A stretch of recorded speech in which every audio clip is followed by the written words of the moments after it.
About 2 weeks ago, I made an Exile deck that was completely based on breaking ice with Parasite, denying the opponent's ice and credits, and using that to my advantage. Well, that didn't turn out very well because Parasites are so weak in the current metagame. Architect and Lotus Field are huge problems, so the idea didn't really float. But with Collective Consciousness out in the source, it's time for me to experiment with this archetype once again. And yes, this will be my first runner deck that I'm using cards from the source for.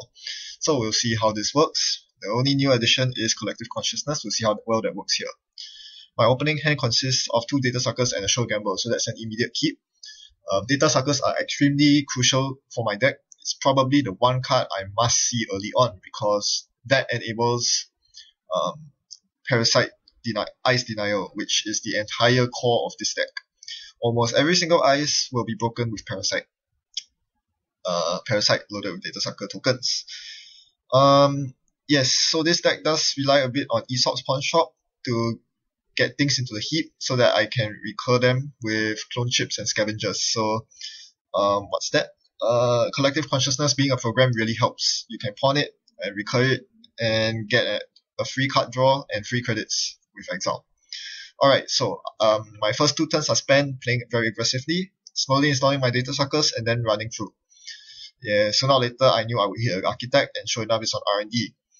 I was more than happy to let that fire because it didn't end the run, and I didn't have to spend any clicks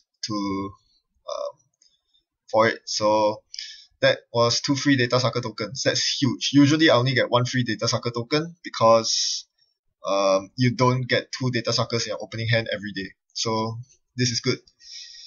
And I immediately ran the card that he installed from R&D thereafter because I knew that if it was a top deck agenda, he would do exactly that. And yes, sure enough, it was a Vitruvius and I immediately stole it. I manually draw into my Parasite. That is pretty huge, so this changes my line of play. Now I want to get the 4 Data Sucker tokens so I can insta-Parasite his Eli. So first, he raises a Viper against me. I have 1 link. Exile has 1 link. How awesome is that? It could never have come more handy. I let the click trace fire, but I beat the end run trace, and because of that I was able to Parasite down the Eli, run on HQ, and I figured that he was agenda flooded, kind of, because he was rushing to create a remote so quickly, and sure enough I found the second Vitruvius. So I'm off to a very early start. That is very important for me, and this really forces him to spend time icing up his servers instead of scoring agendas, which is what he wants to do. So Denial is really coming into play here. So meanwhile, it's now my turn to set up. I set up my economy and an ice analyzer to really continue placing pressure on him. If he reses ice, he's only going to put me for the head. I try his HQ. Does he res the ice? If he reses it, he's giving me free credits. If he doesn't res it, as he's doing here, I get free sucker tokens. So since he chose not to res it, I'm going to run twice. Running twice allows me to get 6 Data Sucker tokens, which is pretty important. And then I draw a card before running on his remote because he might be sneaking out an agenda there. I don't want him to do that. It's just an Adonis. I'm trashing it because I'm not going to spend another click to run the Adonis again, nor am I going to break through his ice if he ices up the Adonis. He spends next turn clearing virus counters. Wise choice, but yeah, I can easily get them back as I do it here. Clicking through the Eli is pretty expensive, but I get 1 free card access, and I receive my 2 Data Sucker tokens back. Unfortunately for me, all I've been accessing from HQ are Ichis, so things are not looking very good for me. Earlier on, I actually accessed a toll booth. I believe he was off the top of R&D after he fired off the Architect. I saw a toll booth on top of R&D, so I know that a toll booth is hiding somewhere on his board, and it seems most logical that you put the toll booth guarding the remote that has an agenda inside that is single advance. I'm now in the lead, so I can afford to let him score an agenda. Turns out it's an NAPD, so well, he can score it for all I care. In the meantime, I need to build up my board state, so I'm playing Diesel now. I have a lot of cards to play, but I don't really want to play any of them. Memory is a constraint. I haven't found my console yet, so between test running a Magnum Opus, playing Collective Consciousness, and playing the third Data Sucker, I went for the Collective Consciousness, which is the black card you see in my rig. So now he installs a card there. It could be an upgrade, but it could also be an agenda. It's quite annoying playing against HB because they have so many 3-2 agendas. You're forced to check them, but I know that if I face check it, I could be in a world of hurt. So here I had to think about it for a while. This is not an easy spot. All 3 central servers are blocked out for me. He's running rather high strength ice, lots of strength 4s, so Parasite doesn't do a very good job right here, and I don't have any clone chips anyway. So I'm basically forced to run his remote. Hopefully forcing him to res ice, denying his credits and so on. He reses an Ichi against me, and this gives me 1 card draw from Collective Consciousness and 1 credit on top of Ice Analyzer. And I click through the Eli, obviously. I cannot afford to have my programs trash. And the trace fires off harmlessly because I have 1 link. So I knew that the last piece of ice had to be the toll booth by process of elimination. He has 11 credits. He can score the next agenda, the agenda inside if it's an agenda next turn. If I continue on, I would be forced to lose 3 credits. And credits are everything. Credits are everything right now, so I jacked out. I can always deal with the toll booth at a later date. So at this point, I scavenge the Collective Consciousness for Parasite on the Eli. Because I know that I'm not going to gain Data Sucker tokens through running centrals, my best bet is to have the Parasite slowly take the Eli down. Eli is a very annoying piece of ice. I want to get as many of them into the heat as possible. Unfortunately, he pulls off an ABT and fires it off in relative safety under the cover of Jackson Howard. That killed my game. I basically lost the game right here because he res 2 ice that usually have an 8 res cost. And I didn't have my Collective Consciousness on the board, so I couldn't get 2 free draws. Yeah, I got 2 free credits on Ice Analyzer because he res the toll booth and the Heimdall one, but I didn't get 2 free draws, and more importantly, I'm basically completely sealed out of HQ and the remote. There's no way I'm getting in those 2 servers. The ice is way too thick. And I'm definitely not going to click through a Heimdall just to make kill an Eli. That's not worth it. And toll booth is really expensive to run through, so that's very unfortunate for me. So here what I do is to run Archives because it's the weakest server by far. Not that it says much. All his servers are strongly iced right now. To force the Jackson out, and more importantly to gain more sucker tokens. If I get lucky, if I can get at least 5 tokens, I have a shot of insta-parasiting a toll booth. That would be nice. Unfortunately, he's placing the pressure on me, going to score another agenda. I need to contest this right now, but I have no idea how. Well, actually I do. Looking in my hand, you can see the David there. I know the innermost piece of ice is a toll booth, so basically I have both toll booths covered. I just need 6 credits to break both of them. But here I'm doing the math as well, because seeing that you single advance the agenda, it's almost certainly an NAPD.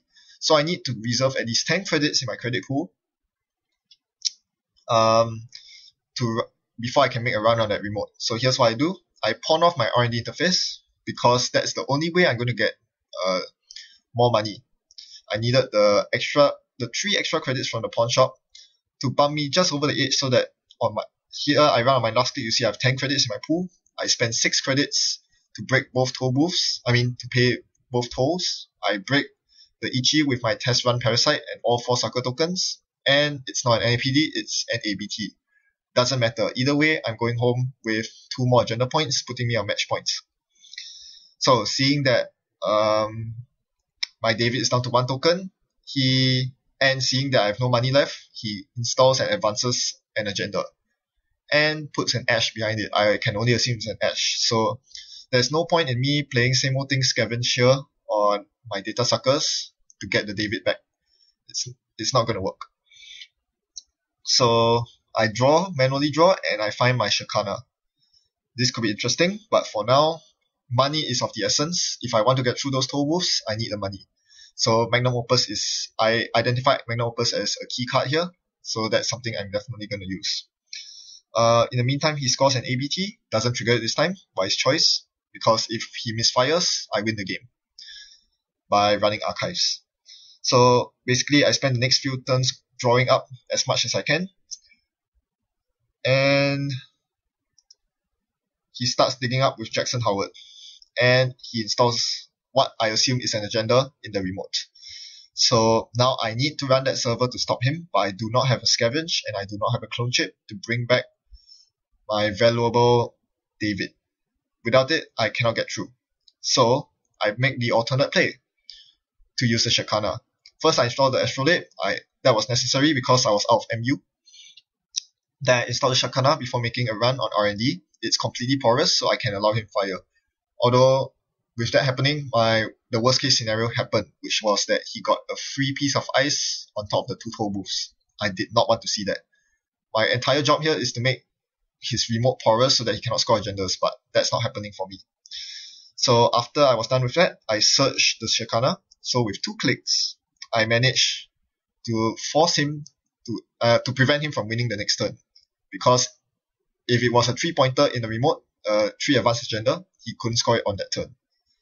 Basically what I'm doing here is I want him to advance the agenda in the remote. I need to know for sure whether that is an agenda.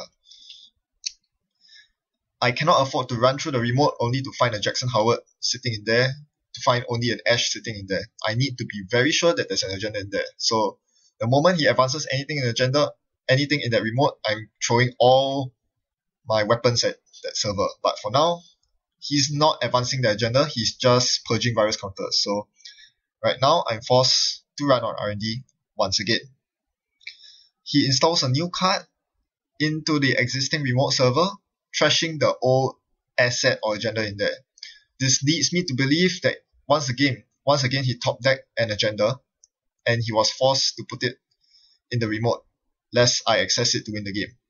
So after that, I basically searched my Shekana to 3 virus counters once more, preventing him from scoring the agenda should it be a Vitruvius or ABG. So at this point, he ices up R&D so that I cannot make a free run on it anymore. And I knew that because he replaced the agenda in his remote, it was time to strike, time to run his archives. Even if it turned out to be an asset, I would at least gain 2 data sucker tokens. So I ran, and I kind of made a mistake here. I shouldn't have ran on my second click. I should run on my last click so that I don't have to lose the click from Viper. But he boosts the end of run trace to 12. So this tells me that there's an agenda in there.